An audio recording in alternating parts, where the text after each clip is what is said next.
কবিতা শব্দের ভেতর। রচনা মোহাম্মদ শাহরাজ হোসেন।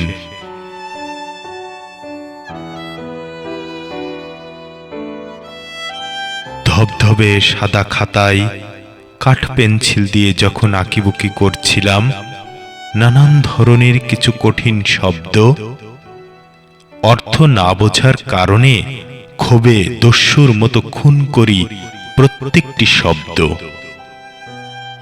তখন শব্দগুলোর চিৎকার আমার হৃদয় ভেদ করেনি, কেবলই কান পেতে ওদের চিৎকার শুনে বারংবার খুন করি। কারণ কিছু শব্দের ভার এতই বেশি মনে হচ্ছে যা বহন ক্ষমতা আমার নেই, তাই আর্তনাদ শুনেও শুনি না, ইচ্ছে মতো তছনছ করি আর অপ্রত্যাশিতভাবে ছিঁড়ে ছিঁড়ে অন্ধকারে ফেলি। এভাবেই দিন কেটে যায় বিষণ্ণতায়। শব্দগুলোর ভিতরের এক ফোঁটা আলো উত্তোলন করতে পারিনি। আঙুলের ফাঁক ফোকর দিয়ে ঝরে পড়ে অর্থহীন শব্দগুলোর রক্ত। একদিন মাকে বলেছিলাম, মা, আমার ওই শব্দগুলোর অর্থ বলে দাও না।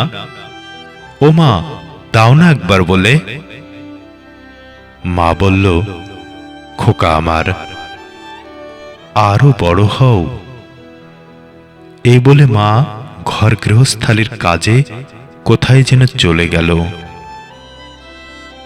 আমি আরো এলোমেলো হয়ে গেলাম, ভীষণ এলোমেলো।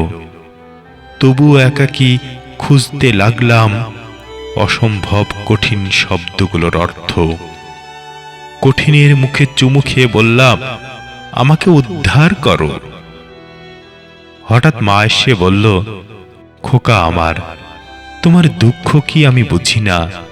চেষ্টা করো, তুমি পারবে, তোমাকে পারতেই হবে। তবে বড় হও, আরো বড়, আর ধীরে ধীরে খোঁজো, খুঁজতেই থাকো। তারপর কেটে গেল অনেক বছর। এখন আমার বয়স 25 কিংবা 26 হবে। এখন আমি কাঠ পেন্সিল রেখে কলম ধরেছি।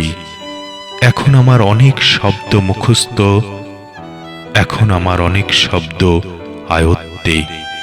এখন আমি নতুন নতুন শব্দ গঠন করি। এখন আমি শব্দের মাঝে লুকিয়ে থাকি।